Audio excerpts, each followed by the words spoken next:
Hello and welcome to today's Wealth Creation Show. So today, Jim, we are going to talk about the circle of competence.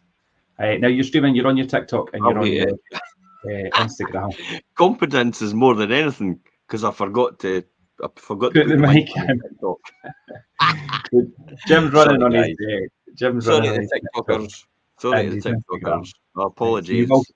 you will Apologies. hear him in a second on there. But Yeah, yeah, there we go. we're Well, gonna they'll talk hear about me. They'll not hear you. That's the thing because I have to make yeah, sure it's down at the microphone so they can hear you as well. Sorry, TikTok. yeah. Anyway, circle So of competence. yes. Now this actually comes Where does this from phrase come from? Who actually came up with this phrase? yeah, it comes from Warren Buffett. I think it's back in about 1996.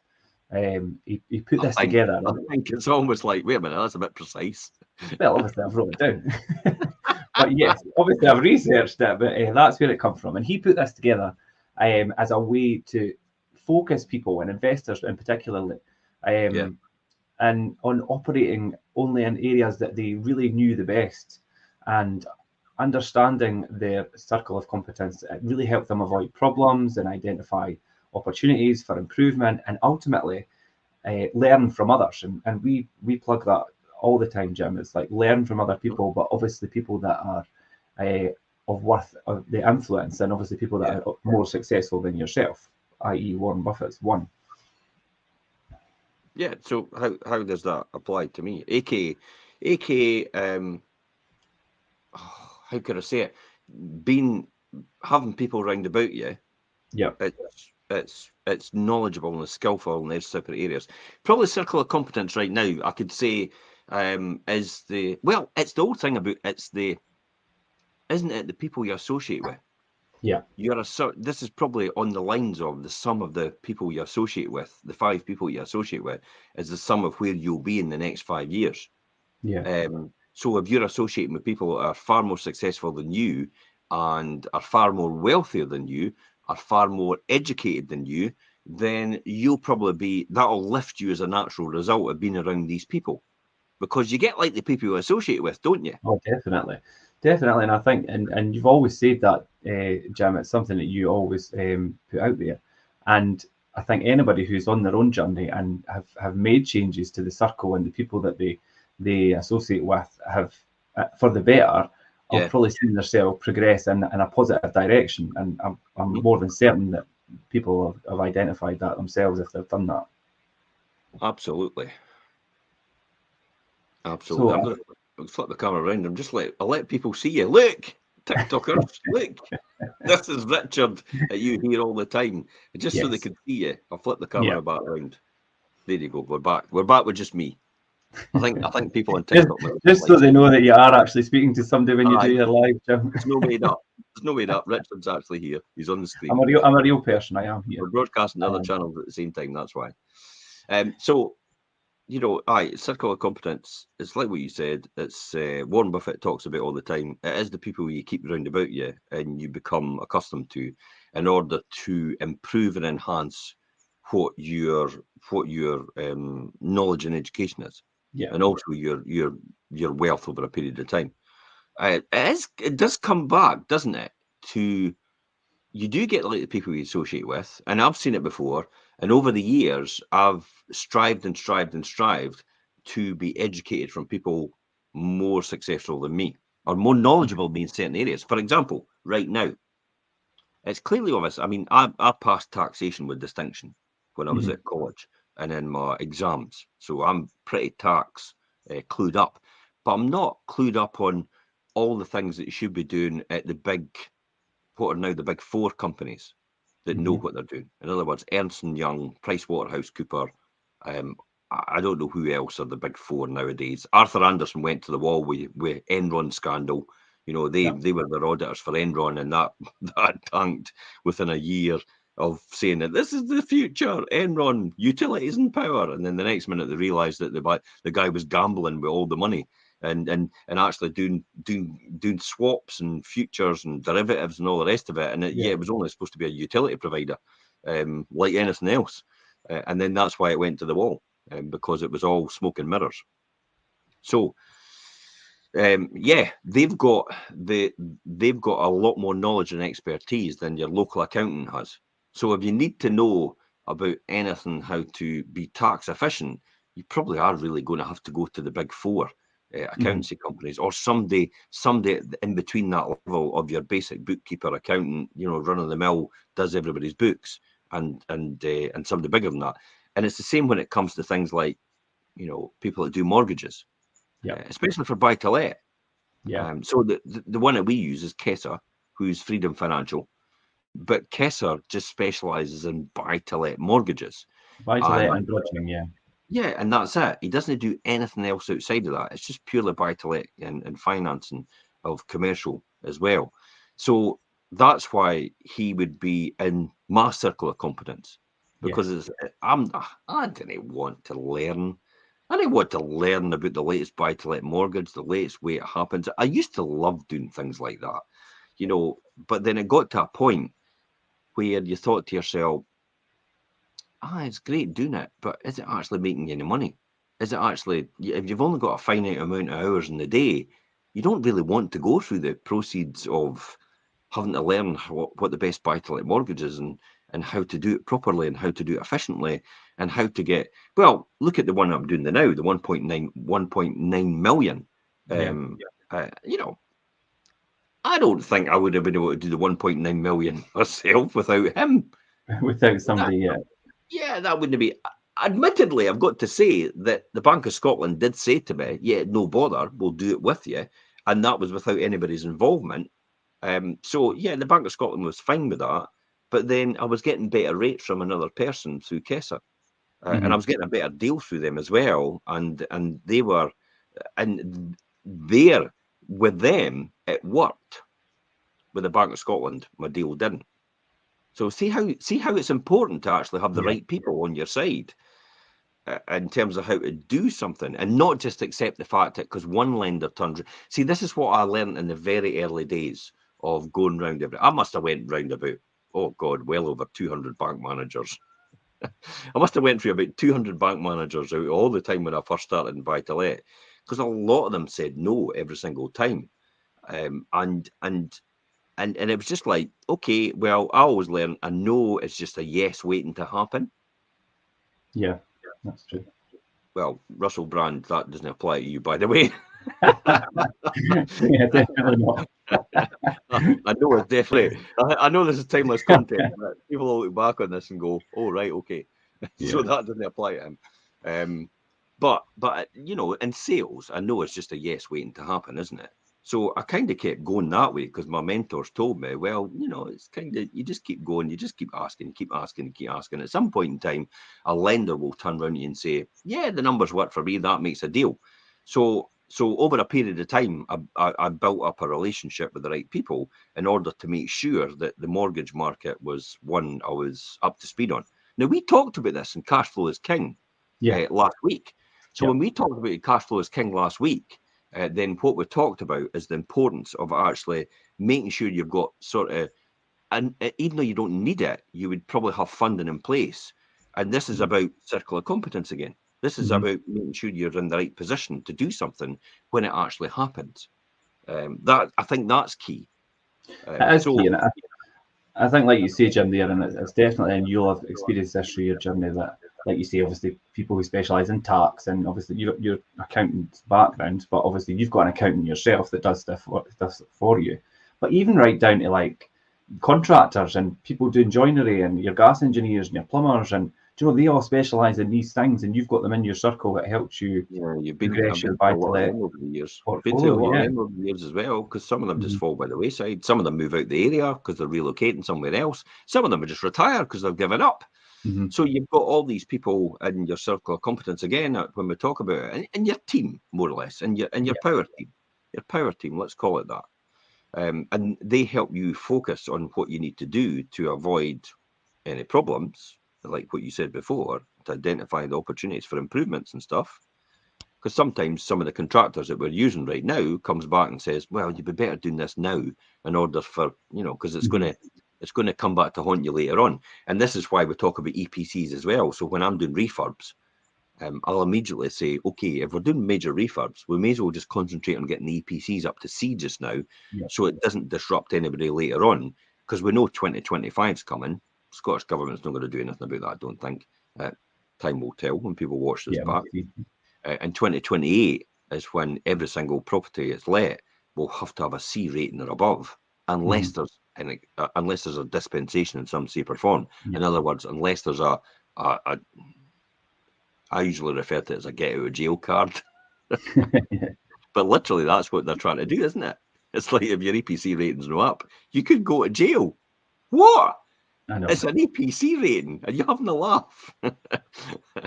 But that's the way they're threatening people. And if that's the way they want to go, that's the way they want to do it.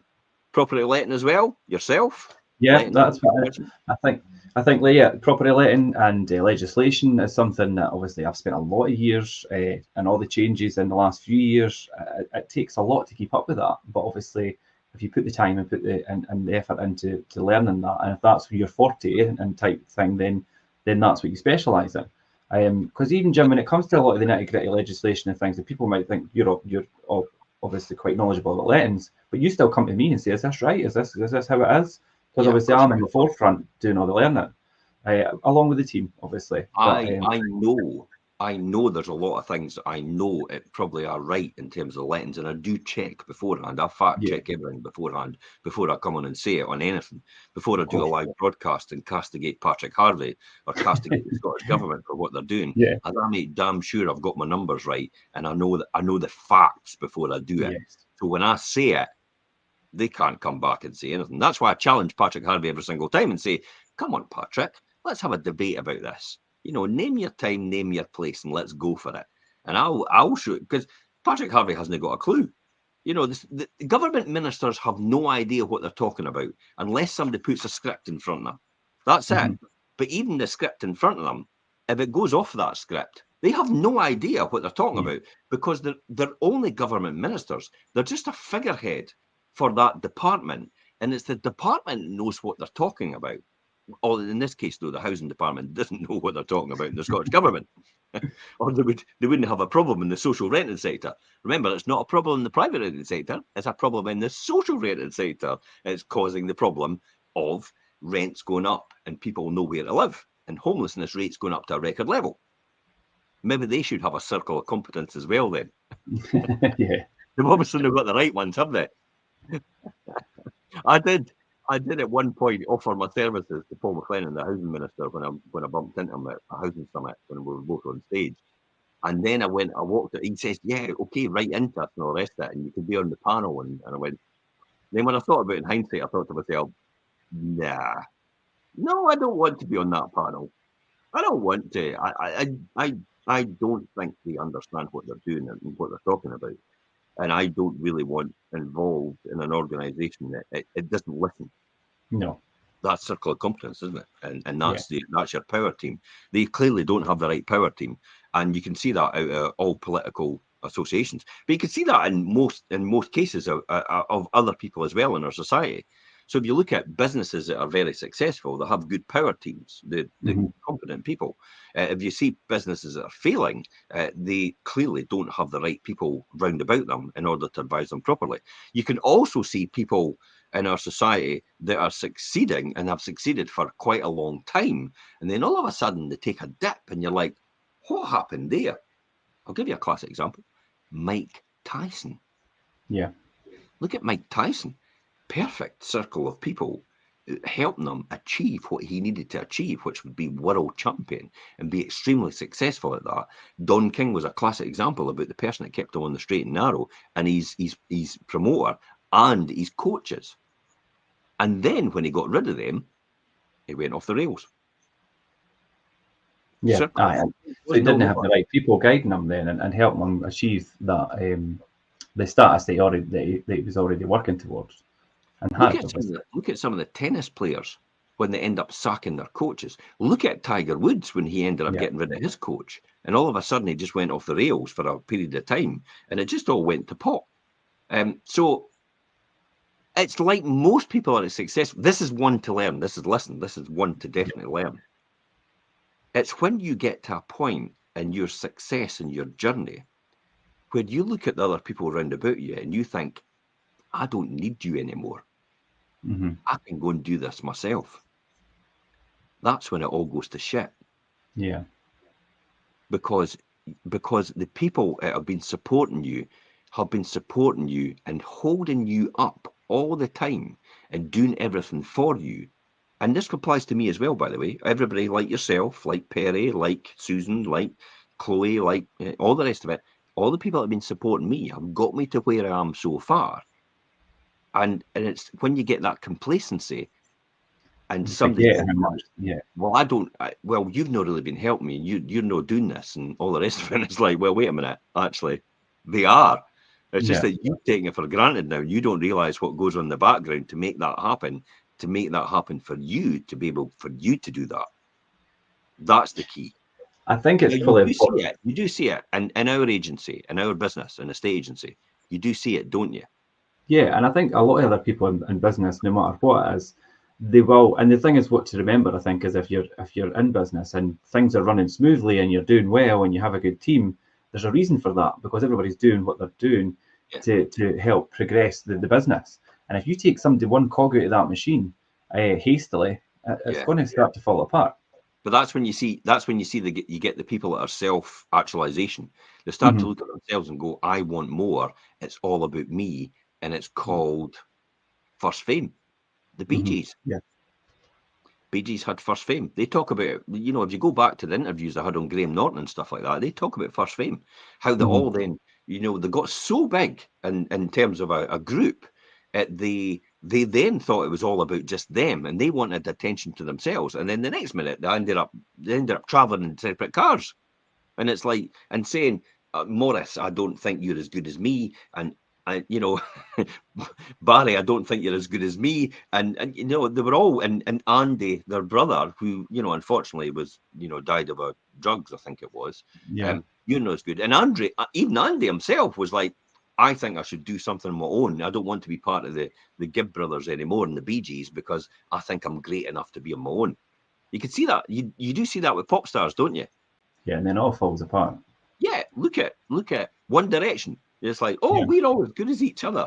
And then the next minute they all split up and you only get about two that are any good. Yeah. Look at Take That. Take That. You only had Gary Barlow and you had Robbie Williams. Now, as a team in a circle of, the people supporting each other, that worked very, very well. Yeah. But as individuals, yet each individual thought they were as good as each other more than likely. I think bands and pop groups and things are a good analogy for that because you see it time and time again. Brilliant together, split up, and you'll never hear from one, maybe two of them, and the rest are kind of just fading in the background. And look at Madness. Madness is probably the band that shows you that perfectly well. Madness was like, it's all about me for Suggs, and Suggs goes away and does his own thing, and the next minute, it's not as successful as he thought it would be. And I'll show you a classic example today of that. When I was at Glastonbury, we had Madness on the stage, and everybody was there. There was thousands, tens of thousands of people, if not 100,000 or more of people in that crowd when they were on the main stage. The next day, on the hill, when Suggs was doing a DJ set to himself, there was 10 people. There was 10 people when he was doing a DJ set in a tent. I was there. I was like, oh, wait, get there early because it's going to be mobbed. And it's like, there were 10 of us. It's like, what? Was it you and Bob? It was Bob Warlow there. Well, I didn't think even Bob was there. Bob was Bob wasn't at Glastonbury, see, he never got a ticket. Oh, so right, yeah. it was, but I could not believe it.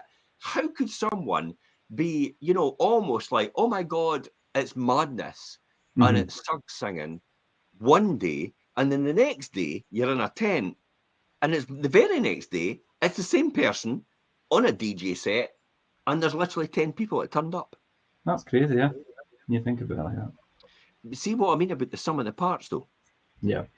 And how it all works together, and the dynamic of how it all works together. And that's why you have to make sure you've got the right people on your side, and you work with the right people. And that is literally the team, and that is what Warren Buffett often refers to as the circle of competence. The people, the sum of the people together is a lot greater than the individual on their own.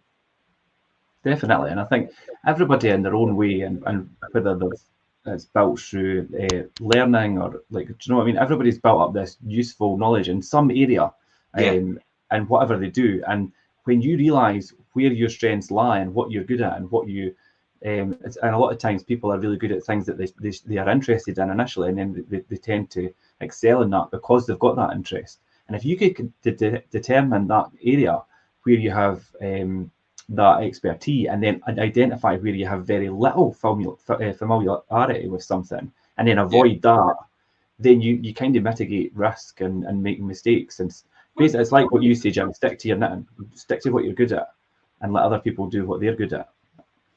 Yeah, absolutely. Just take it on the chin. You can't be a jack of all trades. No. Because what happens is you'll end up being a master of none.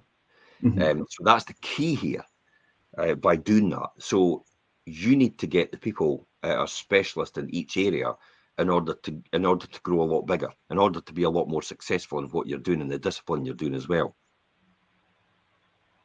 And that's why you have these bands, and we'll come back to a band scenario because most people understand that. You've got a fantastic saxophonist in Tomo. You've got a fantastic guitar player in Bedders. You've got Mike Barston, who does the keyboards, who is instrumental in all the tunes and the rhythms and everything like that, and the writing as well, alongside Suggs. So it's that team. It makes that happen. It's not just one individual that does that. So when you come to looking at wealth creation and business building, you then have to. It's like somebody shouting "Avengers Assemble," isn't it? Yeah. Avengers Assemble, and then everybody comes from the different areas. Like the lettings director comes in, the sales director comes in, operations director comes in, the managing director comes in, and these are the key people. And the accountant, the financial controllers come in, and everybody has a way in order to see it from their point of view how this business operation should work, and this what formulates together to feed up towards the managing director, who ultimately makes the decision about the way the company is going to go. The way they're going forward. The way forward is where we see it. Yeah, So how they're going to progress to that's where all these people come from, and then these people individually will have their own power teams as well. So they'll have their power teams. So they'll have people in their department. They'll have maybe bigger organizations. Will have supervisors. They'll have they'll liaise with as well, and they'll have frontline section leaders. And then these frontline section leaders have people reporting to them as well. So see how these structures all build within that in order to make that happen. So it builds up to the top. So the person at the top has no idea what's going on at the bottom. And that's the way it should be. He or she has to rely on that person feeding all that knowledge and information up. And I tell you what, if you're at that top bit, it's very difficult if you've worked from the bottom to let go. And I mean let go as in delegate. Let somebody else take over. Yeah. Because it's so difficult. I mean, look at me self-managing for all these years in terms of my property investments. I'd self-managed all my properties. I dealt with all my tenants myself. I moved them in all myself. I wrote up the leases all myself. So it's difficult then for me to find someone else. It could actually be as good at it as I am. And then having to trust someone else to do that. And I'll be honest, before we had our own letting agency division, I went through a whole load of letting agents in order to try and get somebody who would be able to work to the way I wanted them to work. No, never do it the same. No, they just but they couldn't even learn. That was the difficulty. And then that's when I thought we may as well just start our own letting agency. Yeah. Because I didn't see anybody out there that was as good at this as we were, or as I was, for example. And then that's when I was able to teach you to do the same thing and work in the same way. So we started from humble beginnings, at the very beginning, maybe I don't know, maybe 15 years ago or something like that. 40, I was, yeah, 14 years ago. So before that, for about the same amount of time, I had self-managed and done it on myself and made it so efficient. That was the key here. I was made it so efficient, and I always wanted to run it the way I always wanted to run it. And I felt that because I was so controlling in terms of what I did and disciplined what I do and perfectionist in what I was doing as well, I felt that that's what a landlord would want. I still feel that how things are run And our business model is, I mean, sometimes the fundamentals, the letting agencies and property management things are similar, but I still think that ours is different from others in a better way, obviously. Well, that stands its test of time when you get the esters, doesn't it? You Yeah. know, when you get your customers, which is your landlords, ultimately voting for you and saying that you're head and shoulders above everybody else. Because a few of the landlords that we've got actually have been used by someone else as well. So this all goes back to how do you know that? You know, how do you prove that your system is actually a better system than someone else's system? And the only way you can do that is it's not about getting awards.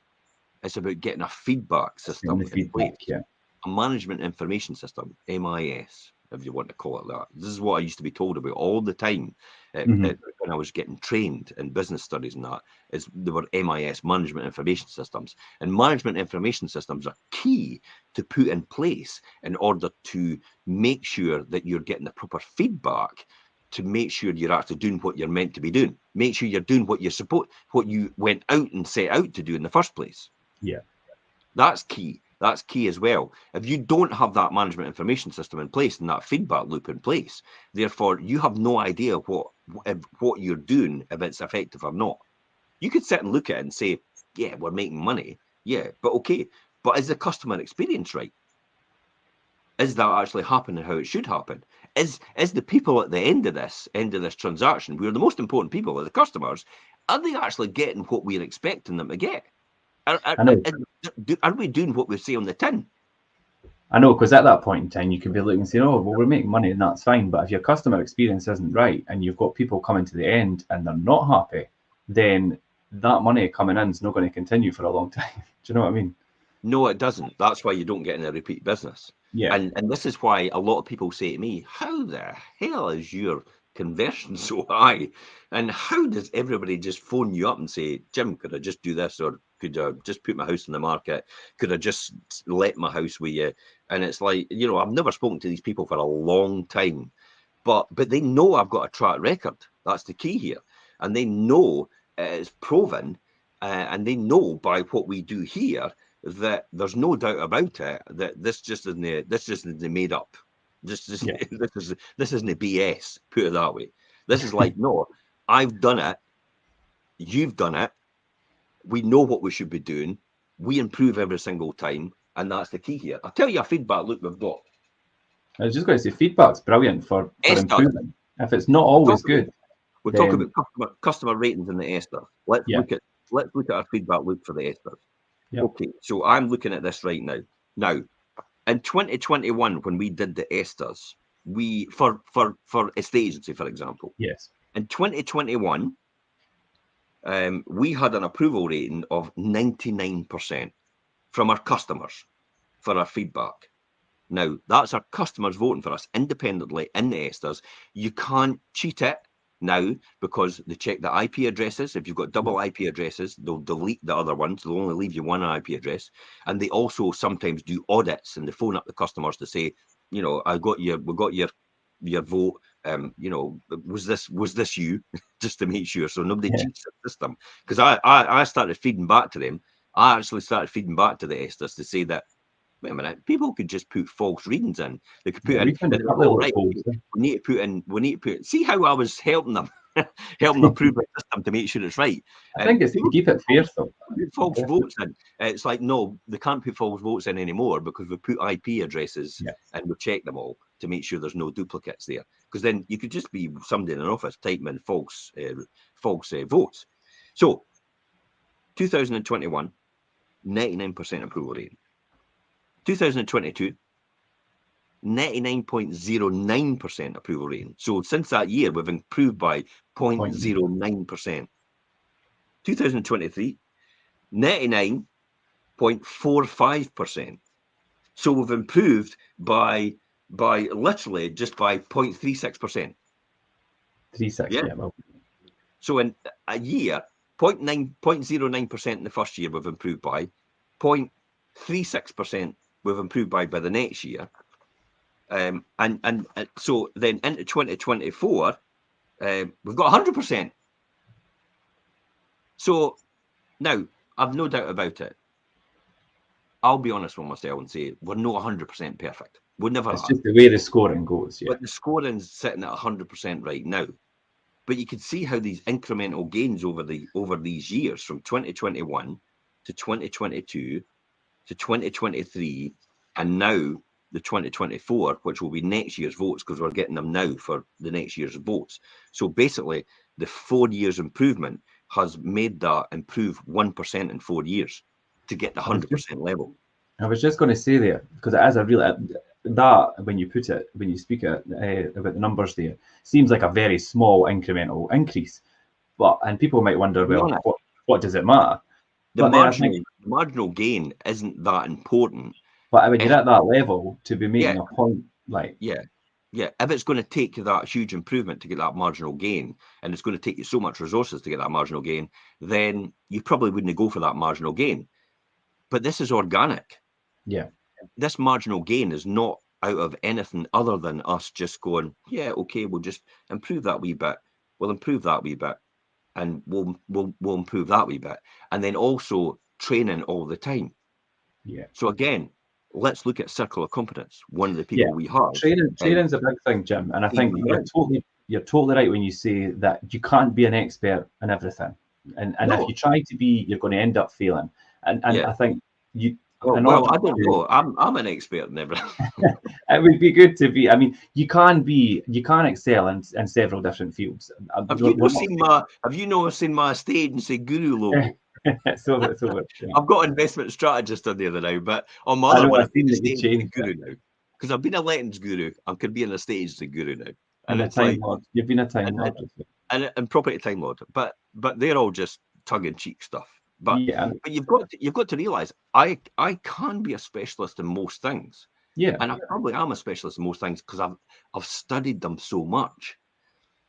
But in order to see a way forward, and build a bigger business and a bigger system and create more wealth, you can't do all yourself. No, and I think an important skill is also to have, obviously you spoke about delegating as well, Jim, and it's being able to identify and evaluate the right people to do that for you. And we often obviously stress the importance of getting the right people around you and seeking out the right professionals to help you do certain things. But yeah, I mean, evaluating who is the right person is a good skill to have, because you can't do it all. But then it brings us to, some people might say, right, okay, that's fine. So how do I find what my circle of competence is? What do I specialise in? So some people might not be aware what they do excel in or what they are best at. So I mean, how do you go about thinking, okay, well, this is my forte. This is kind of where, this is my niche. Let's concentrate on that, and let's try and I'll excel in this area, and then get other people to help me do the rest. I mean, people might wonder that. And some people don't have that sense of direction. Like, this is what I'm good at. I'm going to do this. Yeah, but personally for me, I just found where I was. But that was a lot of trial and error. Mm-hmm. I tell you what, trial and error is pretty expensive. Trial and error could cost you a lot of money. Yeah. Trial and error as well could cost you a lot of time. Yeah, and that's the two things that actually I went through, a lot of trial and error. So there was a lot of failures where I just, no, it's no for me. And there was a lot of training courses that I went on, and I got to halfway through, or I got to the end of it, and I thought, nah, I'm not going to do that. But I educated myself more about that, but I just felt that it wasn't the direction I wanted to go in. And so it costs, trial and error costs a lot of money. That's why you're better to have somebody, possibly even a mentor. It will help you understand the right path. And so you're no meandering back and forward, all over the place and just zigzagging. Classic example is, if you're going to go out to play a game of golf. Now, I'll go out and play a game of golf, and I'll be a zigzagger all the way up. So instead of walking, if the golf course was, for example, 3 miles, I'd be walking 6 miles because I'd be zigzagging all the way up the fairway the way I'm playing. But if I took a professional golfer out with me, a coach, and he coached me or she coached me at every single shot, I would more than likely play what's the chances of me more than likely playing a far better game? Yeah, well, obviously. Almost 100%. Because I've now got somebody coaching me as I go. Now, at this point in time, I've got to say, for a pointer here, I am not offering coaching services. You can watch the wealth creation shows for that. Yeah. It's free. You can just watch it to your heart's content. You can listen to the podcasts. They're on YouTube on our Fife Properties TV channel, Wealth Creation Show. There's loads and loads of content there for you to do. Yeah. So I'm not offering coaching services here, because if I end up becoming a coach, I'll probably start losing money because my time's probably more valuable using on what I need to be doing next. So the key here is if you find the right appropriate coach. Now, for me personally, I still don't have a specific coach I'll use, but I do have a number of coaches I can get through different areas, through reading their books in fields that I want to specialize in a bit or know more about in order to help me improve, or watching a show, for example, like this. Mm-hmm. Now, I'll tell you some of the ones that I'll go to now, right now. Stephen Covey, 7 Habits for Highly Successful People. That's one of the books I've still got to read, and it's my next on my reading list. I've just been over Taxopia, which is about the taxation system, how that all works, and how people circumvent the taxation system. I just felt I needed a bit of knowledge on that in order for tax planning and see how that worked. Also, the other one I've looked at is Stephen Bartlett, Diary of a CEO. If you're not watching Diary of a CEO for learning, and your what would be your, I mean, they're not that you're directly in your circle of competence, but it's one of the things that you should be learning from, because he's got people way more successful than probably I'll ever be on these shows in their specific fields. So you can learn things like, for example, I was learning now about AI and where AI is going to be going and how it's going to be worth $3 trillion, maybe actually $30 trillion. It's either 3 or 30. Something ridiculous, yeah. It was something crazy. It was like a daft number, but it will be, and how AI will move forward for the future. And this is the guy, it's the head of Google. It's now got his own research and development division, I think, attached to Google. So that's what I learned from. Other people that are successful in different fields of, how to live a longer life, how to live a more relaxed life, how to take better decisions, how to, all these different things that you can learn from people in these different fields that specialize in these fields are extremely successful in that. And that's kind of like your circle of competence that we're talking into. It's you're the sum of the people that get into your mind. So if you just go down the pub and talk to people that are broke all the time and talk to people that talk shit all the time, that's what you'll end up like. Yeah. I think it's fair to say that if people are not sure what maybe their forte is and how they create their circle of competence, it's important to take a step back and be really honest and be like, okay, I'm good at this, maybe I'm not good at this. And then I think, and Warren Buffett says it as well, it's like the size of your circle is not that important. It's more important defining the limits of your circle and who's actually in it. Yeah, absolutely. That's probably key here, just to get you started, because then you'll find your way. But Gary Vaynerchuk talks about this quite a lot. He says, find something you're really good at. I mean, he's maybe learned this from someone else, because I've heard it before. Find something that you really love doing and learn how to monetize it. Yeah. Just learn how to monetize it. So find something you really love doing and learn how to monetize it, because you'll be content and happy all your days, and you're getting paid for it. I mean, imagine getting paid for something you love. It's something you love doing, and you do that every single day, and you get paid for it. I love it. It's great. I definitely love doing, and I get paid for it every single day. Yeah, think of these kind of areas. It could be hobbies, it could be anything, and really take advantage of them. And that could be anything. Like something you could have studied. It's something you could have worked as. It could simply even be like some sort of experience that you've been through and thought, I really enjoyed that. I'm really good at that. And then look at a way to monetize that. See the thing about being an estate agent. Everybody thinks it's all about selling houses, but it's not really. It's about solving people's problems. Oh yeah, definitely. And being a letting agent's like that as well. It's about solving people's problems. It's not selling houses. It's not letting houses really, because that's what everybody does. But if you can solve people's problems better than everybody else, and you can demonstrate, you can show them a solution better than everybody else, then you'll obviously be compensated a hell of a lot more than everybody else is, and you'll have a lot more people come to you as a result, because you're the natural choice for somebody.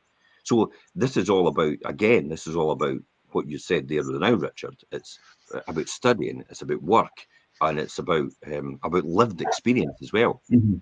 You know, if you've been through the mill, it's easy to sympathize with someone rather than empathize with them, because you understand their feelings and you understand where they are right now. So it's easy for you to be able to handle them and point them in the right direction about where they should be going in their life. Now, I'm not talking about being a guru or a coach or anything like that. I'm just saying it's about being able to help them take the next steps, because you know what the next steps could possibly be, because you've maybe been through it yourself. So life experience has got a lot to do with this. This is why a lot people that are a lot older sometimes make the best estate agents, because it's not Yeah, about selling the definitely. house; it's about helping people on their journey. Do you know, I always remember, and I've heard other people in the industry and things say this, and it's when you're younger. I mean, know that I'm old, right? But you get a lot more respect when you're a wee bit older and you're a wee bit more knowledgeable, and you could demonstrate you've got that experience from life and obviously the industry. When you're a wee bit younger and a wee bit less experienced and things, you don't get the same kind of respect, and people don't put their trust in you as much. And I mean, day in day out, people like you say, Jim, about solving problems. Yeah, People come to me and it's like, Richard, how do I do this? And I've got to. They're asking me to do this. How do I do that? And who do I speak to do this? And it's like I'll either point them in the right direction to the person that can help them, or I'll help them, or you know. And yeah. definitely problem solving and mediating things is a big part of what I do anyway on a This goes daily back. basis. This goes back to. This goes back to university education or any education. Hmm. So the reason that get educated to a certain level is maybe because you have to specialize in a particular subject. That's fine. Yeah. But more often, a lot of employers who don't need you to specialize in a subject actually want to see you with good educational grades. Because it's not the fact that you've got the great educational grade in that particular subject. More importantly, it demonstrates to them that you can learn to a really high level. Hmm. So when they go to tell you and teach you what they should, how their system works and how their business works, you've then got the competence, because you've done it before in any subject, to be able to learn to that level. Yeah. And that's why people will employ you for that reason. If you've not got that competence and can't demonstrate that competence on a CV, then your CV goes straight in the bin. Hmm. This is why when you do a CV as well, you should be demonstrating to people. I mean, we're getting a wee bit off track. You should be No. demonstrating to people how you've solved problems in their particular field in the past. Maybe how you've done something in their particular field. In other words, you've helped somebody get from A to B, or you've helped somebody move house, and you've been instrumental in that, and you've maybe got endorsements from these people as well. So that's what you kind of should be showing as well. So it's that example. And you talk about an example there, actually. The lawyer who spent decades studying Yeah. and is applying his knowledge in the courtroom will have a circle of competence rooted in law. Yeah. So, where's my circle of competence? I think it's life and experience. Yeah. I've certainly got a circle of competence in property investment. I've certainly got a circle of competence in, for example, in the letting Yeah. industry, in the estate agency industry, in the accountancy industry. Yeah. But because I've learned so much, it expands into a lot of other industries, because I've studied things so well and I've retained that information, and it's allowed me to have that wide circle of competence. And Yeah. and that's why that's why I usually cheekily say, jack of all trades, master of them all. Instead of mastering none, yeah. Aye, But yeah, master of them all, because I've I studied think them all. well, it's really important that people identify what um, experience and knowledge they have to offer that puts them at an advantage over other people.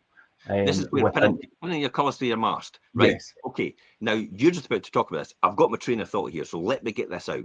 okay, How is it that Mo Farah is a multi-millionaire, and yet the person that probably comes second or third in all the races is still working at their work, or they're still trying to break through? How is it that the person is maybe nobody remembers the second person on no, it got into space? Nobody remembers the second person to get to it's the North always Neil, Pole yeah, it's or Neil the Armstrong. South Pole. Nobody remembers the second person, but the difference between the first and second person, even in a race, is almost hundredths of a second. It could be milliseconds, yeah. But the person that gets number one is the person that goes on to huge success. It ends up on television programs, on, you know, endorsements and sponsorship and all the rest of it. And they make millions upon millions, if not hundreds of millions. Shaq O'Neal, Yeah. you know, people like that. Michael Jordan. Look at that. The Nike story. Like Is he not Michael billion? Jordan. Oh my God. Now. Is he not? Is he a billionaire? Michael Jordan is, his mother is the instrumental one behind that. When you watch the Michael There's a Jordan film about that. Yeah, so if you watch on Netflix or something like that, you've got the Michael Jordan story, and you watch that and how his mother got that instrumental deal and pushed it through and went, no, Michael's going to have his name on every single thing, or his signature, his own signature, where I'm dunking the ball in the basket. That's genius, and that was his mother that actually identified that. But you can see how, because he was the number one in that industry, how people would just go, yes, I'm going to do that. If you were number 10, the folk would go, nah, you're going to be sponsored by us. We're going to tell you what to do, and you're not going to have any choice in doing it. But because you're number one, and that difference between it sets you at that advantage, first and second is so minuscule, but it is specializing. If you specialize right now at this point in time, I specialize in a state agency. Yeah. At this moment in time. That's it, at this moment in time. Before, when I was in industry, I specialized as more or less as a profit engineer, as a financial controller, accountant. Mm-hmm. When I came out of that, I specialized in property investment. When I started a state agency, I started to specialize in a state agency. And then, you know, all these different things. So you specialize in different fields. And it's the people that specialize in a particular field that get rewarded for that particular field. And they occupy that space in your mind. They're what we call disruptors. Yeah. So they disrupt. So you think about certain people. You know, if you're wanting delivery to your door, right? So for example, if I mention Amazon, who do you think of? Jeff Bezos. Yeah.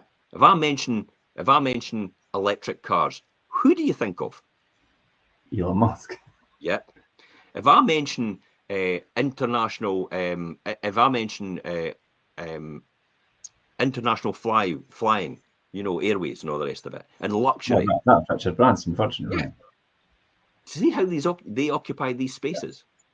They occupy that space in your mind. They are disruptors of their industry. And that's the people that are so successful in what they're doing, because their circle of competence is in that field, and they surround themselves with the people in that field. It can make that happen for them and elevate them to the number one spot, and the person that's going to disrupt someone to occupy that space in their mind. Yeah, I often, they're the top players, obviously, like Tesla and Virgin and things. When you think of that field, whether it's the aviation, if I talk about social media, who's the king of social media?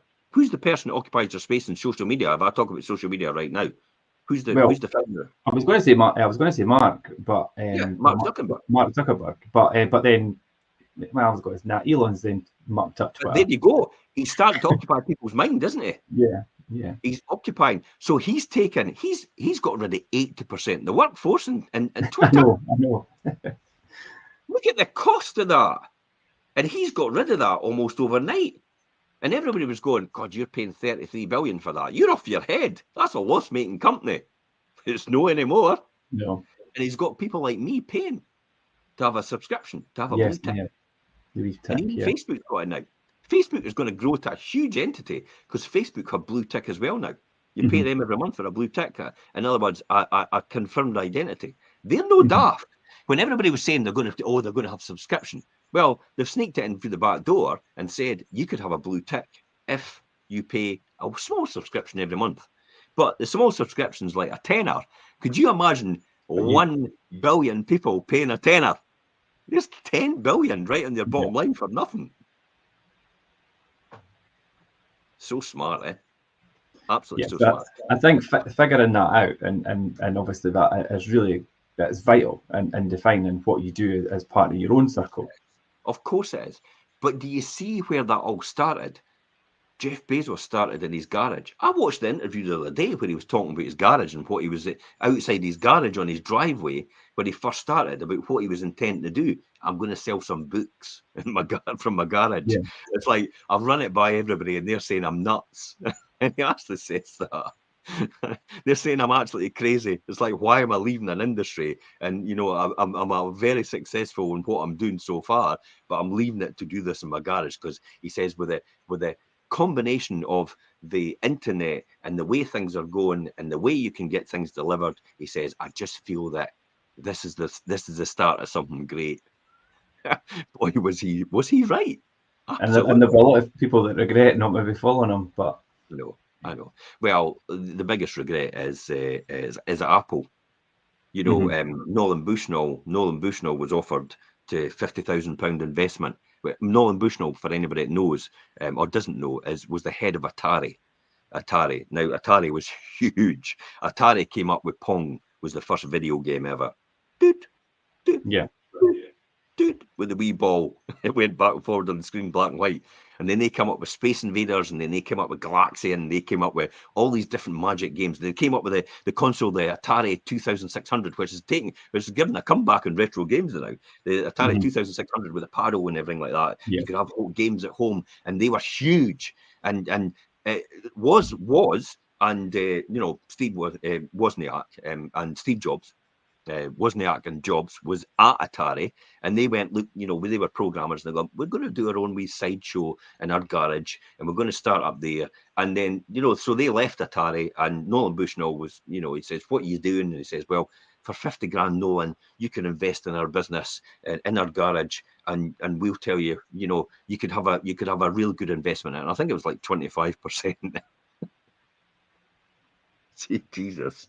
Yeah, 25% of Apple. Yeah. When it first started, what would that be worth now?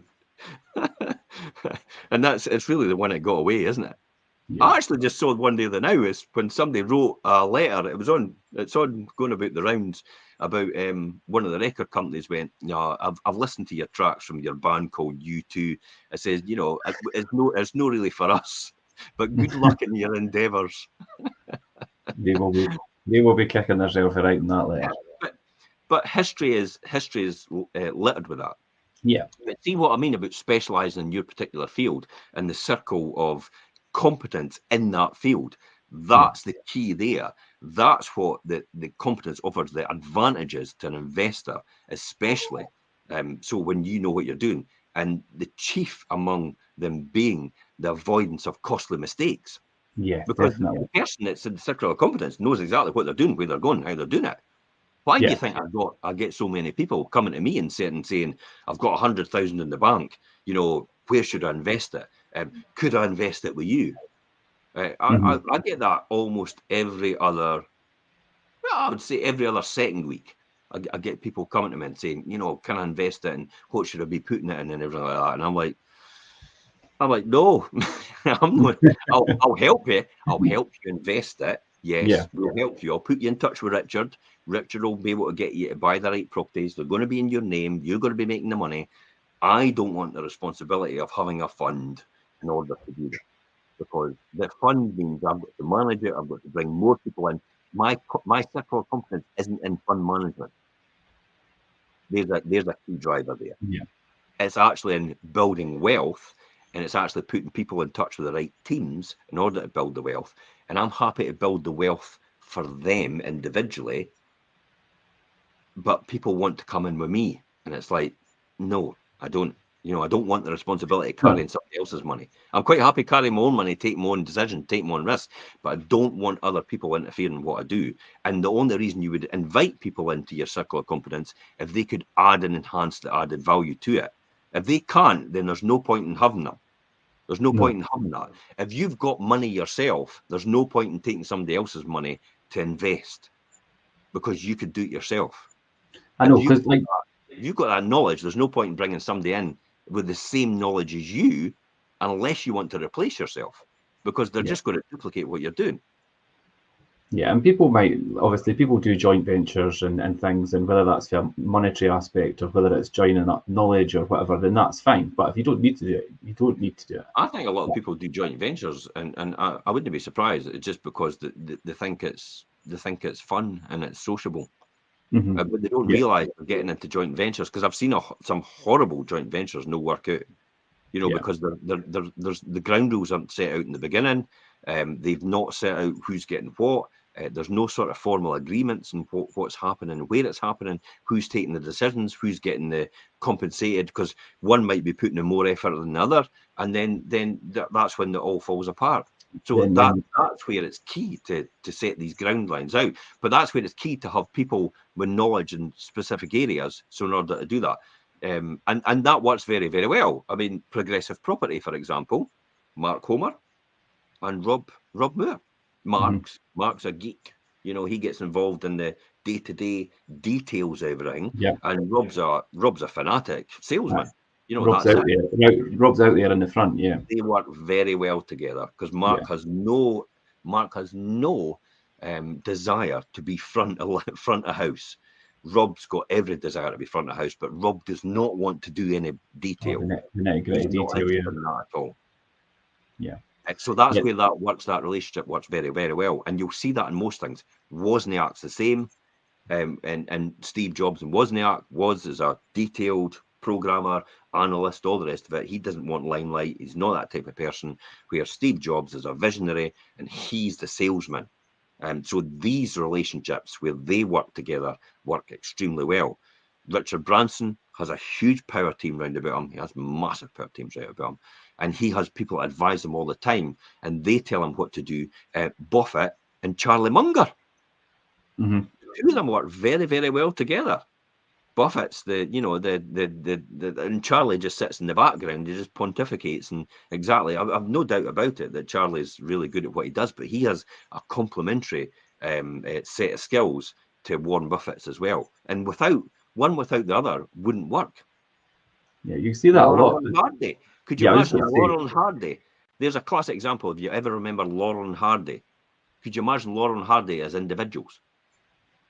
Ant and Dec as individuals. Morecambe and Wise as individuals. It doesn't work. So they've found circles of competence where they've actually brought power teams together and to make that happen. And then Simon Cowell. Simon Cowell has a huge power team. He has all the people that puts together all the different things in Psycho TV. So think about the power team that was with him. It just looks like it's him on his own, but he's got a huge power team that'll put all that together. He also uses that on things like Britain's Got Talent and the X Factor and that. He picks the people that sit alongside him, and he picks the people deliberately because they bounce off him and make it complement. The complement exactly what he does. Yeah.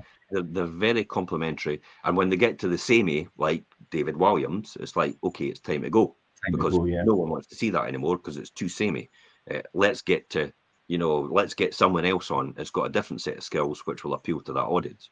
Yeah. So that's why they do that. So they've got great advisors in the background. Now, Simon's probably not done that. Somebody else has probably told him that through the feedback, but he's been able to take that feedback properly because he's got a proper feedback loop in order to make sure the brand keeps going and keeps growing.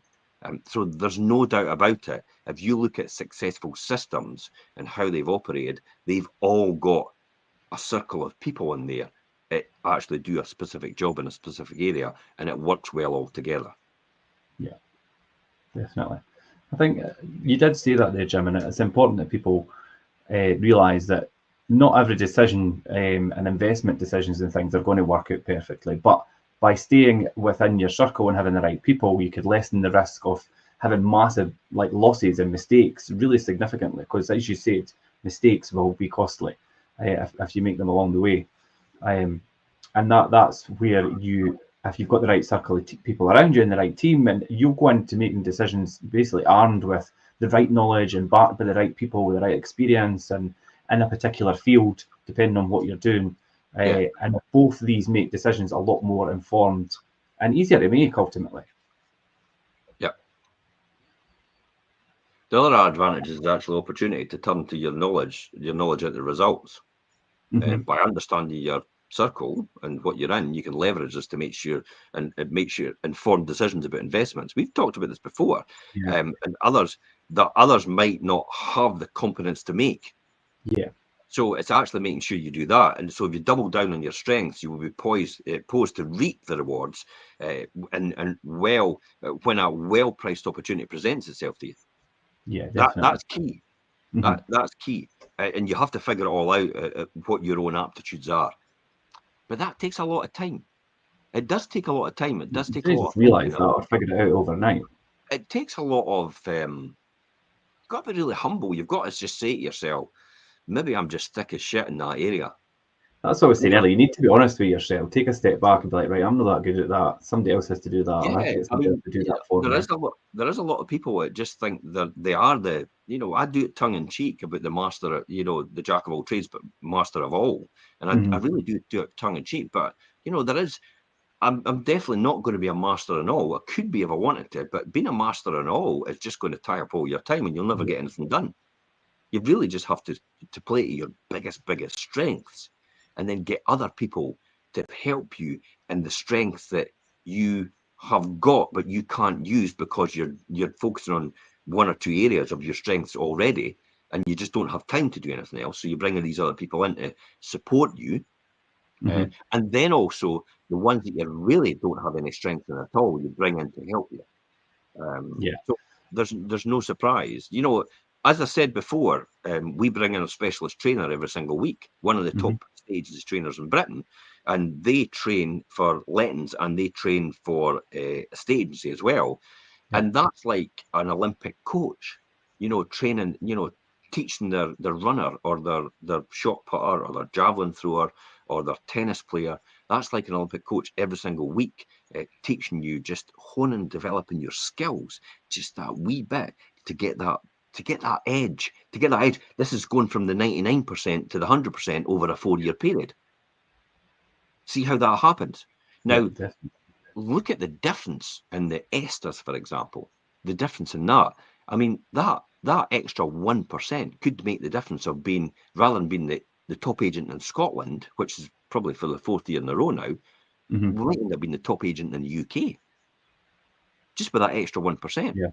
Because we don't know the difference between who won and who didn't and what that difference was. You might be talking about a 0.05. Yeah, like a point. It might be half a percent. Yeah. It might actually make that difference. So that's why it's important just to be that best every single time. I'll tell you, Tony Robbins helped. Oh, I can't remember his name. Tony Robbins has seen it before. He talked about it before, about he had an Olympic runner, and it was one of the coaches they were advising. The coach said, look, what I did was I told the Olympic runner, here's 100 meter every single day. So the Olympic runner ran 100 meters every single day. And the Olympic runner was like, I'm not doing as good as I usually do for my 100 meters. So he says, I'm going to try and get it better. So he helped him and developed him and honed his skill over that period of time for the Olympic runner. And then eventually, over a period of maybe about a year, he improved by, I don't know, half a second. So he improved by half a second in his Olympic run, but he still wasn't doing what he used to do before in terms of his time. But the coach said, no, just keep doing it, and he improved by probably about a 1 second.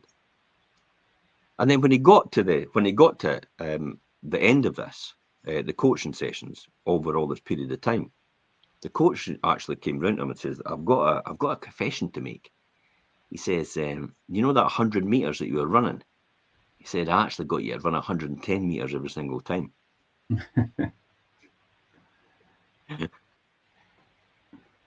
So yeah, that would put him in a completely different. every single time he was breaking the world record, and he didn't realise it because he thought the 110 meters was actually 100 meters, and he was running. This is why I came in. When I came into property investment, I had no perception about what was a successful investor when I first started, because there was no benchmark. I was just going to say, it wasn't a benchmark then. No. I just naturally thought, on a spreadsheet, if I could accumulate 100,000 properties in a 40-year period, it was entirely possible. On a spreadsheet. Now I know that's just pie in the sky. But at that time, I really believed that was actually possible because I spreadsheeted it out and it worked. But things get in the way, and finance gets in the way, and life gets in the way, and that just doesn't happen how it happens. And it was, when I look back now, I think, God, that was completely delusional, because I've now got a benchmark to look towards. So it's often people that don't have the benchmarks and don't have that experience of that industry that often go into that industry with a completely naive approach to it, and actually end up excelling more than everybody else. And everybody goes, well, how on earth did that person do that? And it's because they didn't have anybody telling them anything different. Look at the cliff shuffle. So the cliff shuffle, for anybody that doesn't know, is a well-known way of running, endurance running. And I'm talking about 100 miles or something like that. And it's called the cliff shuffle. I've never heard of that, but anyway. Well, the cliff shuffle, you can look it up on Google. So this is the story, and it's true. Cliff was an old farmer.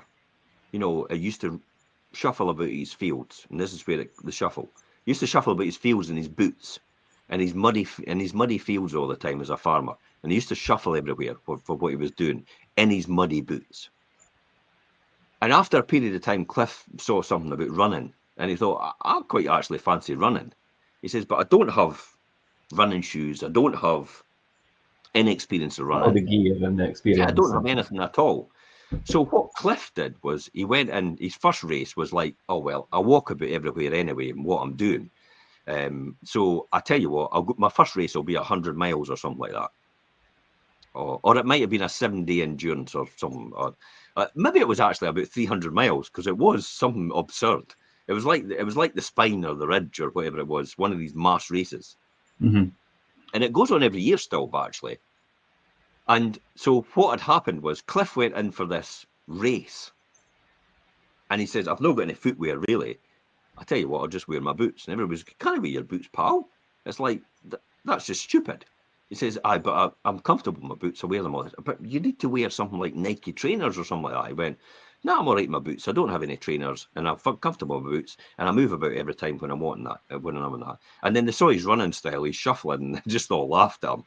And they thought, you're having a laugh. You're really going in for this endurance race, and you're shuffling. And shuffling past in boots, yeah. And he's not even kitted out in anything. He's just got his own gear like this on, and he's not kitted out or anything. So Cliff went in for the race.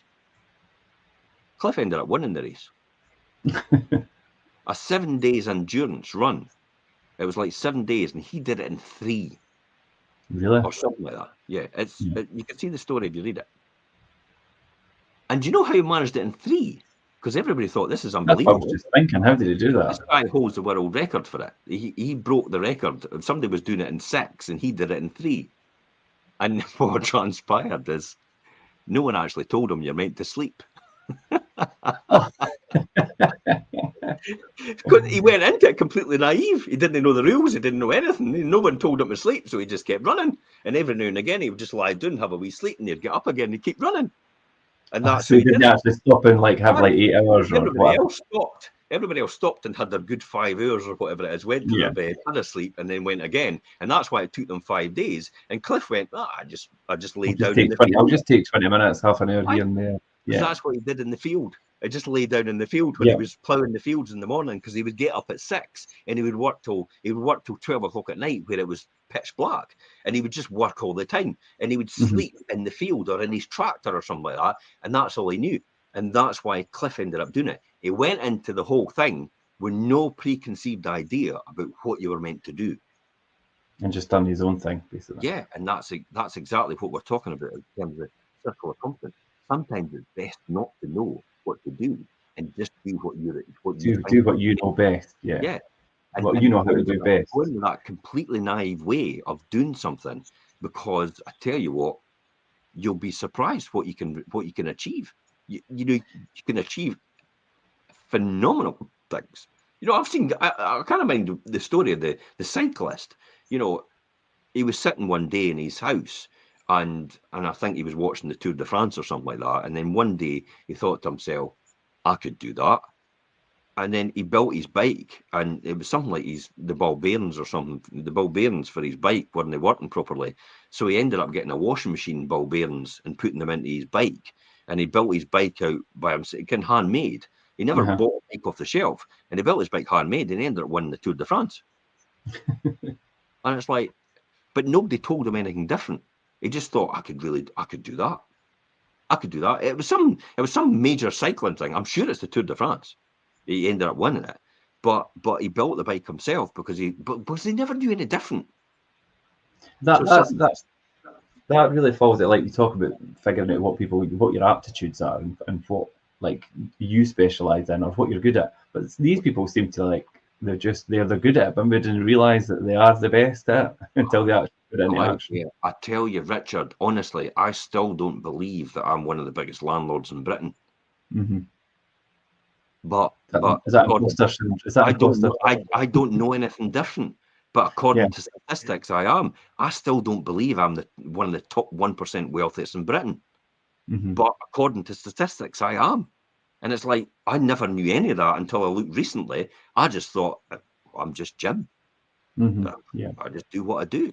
That blind naivety of what I did, I still didn't believe I could retire at 38-year-old. I just had I've never seen anybody do it in their life. I still didn't believe I was a millionaire when I was that age. Mm-hmm. But I was at that time when I retired. I never had any idea until I looked back on it and measured it now and actually looked back to see where I was at that time. And I was literally a millionaire when I walked out of that at 38-year-old. And that was 18 years ago. I was just going to say. That's mental, eh? Yeah.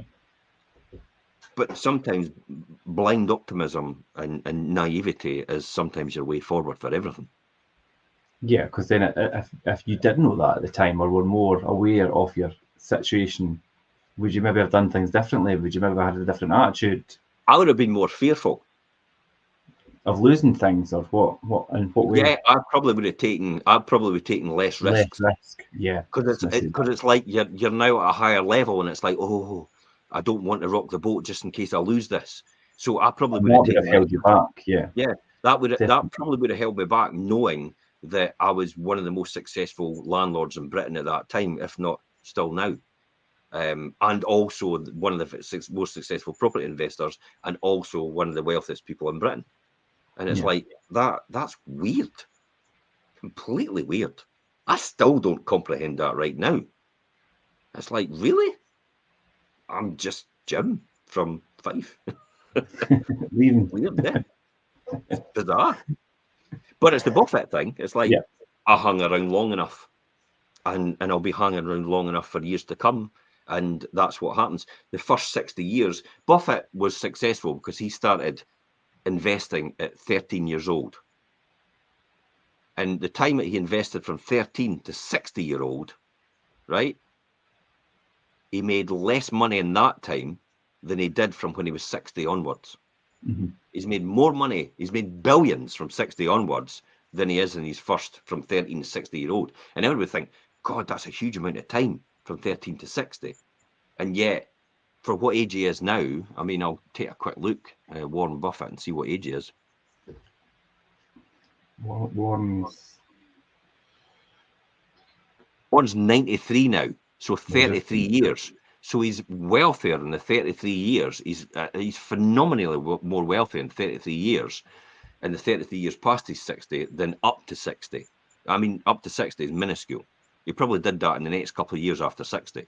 He made more in that time in terms of what he was doing and his wealth and his wealth that he created. So it just shows you the most successful, and the Circle of Competence, we'll go back to that and all the rest of it, and that's fine. But for me personally, time is the greatest thing you've got on your side. And the longer you're in that field of expertise, the more expert you become at it, the more you're rewarded at it, and the higher you're rewarded at it for. Yeah, I would totally agree with that. I think the more time you spend in a certain field and associating yourself with it and learning it, I mean, ultimately you're going to become an expertise in that field, of course. I still don't have people that, say in their blogs and vlogs that hold out to be very successful, that they've been in this for more than 30 years. Most actually say about 15 or 16. Mm-hmm. So it is time. It's on your side. Time, if anything. So the sooner you start, the better you get. And talking about acquiring all these, getting around the right people. Networking events are really good for that, by the way. Yeah. We're going to be at one. We're going to be at the Scottish Property Podcast. Depends on, is it October? Yeah, the 4th of October. And the 4th of October, I'm going to actually show people how to guarantee your success before you start the journey. I'll say that again. How to guarantee your success before you start the journey. So before you've even put a penny into anything, you could actually work out and guarantee your success before you actually start that journey. So it's just a numbers game after that. It's just ticking these boxes to make sure you've ticked all these boxes, and it's a foregone conclusion you will be successful in that field in property investing. So that's what we're going to do That'll be a good one. on But the yeah, podcast one. Yeah, that will be a good one, Jim. I thought it was the 6th, but you're saying it's the 4th of October. Oh, it might be. Oh, well, sorry, I'm talking rubbish. No, I might be wrong. You might be right. That's the 4th. That's the 4th, yeah. 4th of October. But, 4th of October, 2023, by the way, just to time date this. Some people are going, oh, I may be watching it this next year. Yeah, it could be a rerun. Yeah. Oh, it's next month. It's like, no, it's 2023. We've got it written there anyway, across the board. But yeah, to wrap up on today's topic, obviously, if you want to improve the odds of being successful in your life or in business, then define the perimeters of your circle and the circle of competence that you have, and the circle that you operate inside that we've spoke about today, whether that's made up of several different people and things as well, and your own circle of competence. But over time, work to expand your circle, but never fool yourself about where it stands today, like you said, Jim, when you were looking back about where you were at that time, and never be afraid to say, I don't know, because you don't know everything, and there's always an opportunity to learn, and I think that's the most important thing as well. You become a student. I don't know is a great one every single time. It's an amazing amount of people out there that just don't want to say I don't know. Especially, I used to do reports for managing directors and directors of companies, and after about getting these, and I've appeared, and then probably they've been getting these reports for about 3 or 4 years, if not longer, and then they've come to me after when I've appeared and given them the report and gone, Jim, what does that report actually mean? It's like, after all that time, and they didn't even realise what you were saying. But they couldn't ask the other person because they had been there for all these years giving them that report. So they couldn't say to them, what does it mean? Because they'd feel embarrassed. Because that person would go, I've been giving you this report for years. And they would, because I'd just started, they'd come to me and say, what does this report actually mean? Could you explain it to me? And it's like, I had to sit down with the operations director and sometimes the managing directors to actually say, this is what the report means. That's crazy to think that. Hello. Yeah. some of these companies are actually still here. And that's it. I think we've gone way over time. Yeah, I know, but I knew that topic would take us on a journey down different routes. But it's good. It's good to do that, and it's good to mix it up, and obviously go through a lot of different scenarios and examples that justify why your circle of competence is so important to your life and in your professional side of things in your business. So hopefully that's helped everyone. We will, of course, be back again Monday, 12:30, next Monday. So join us then, and thanks everybody for watching. Okay, bye-bye for now. Bye. Bye-bye to everybody on Instagram.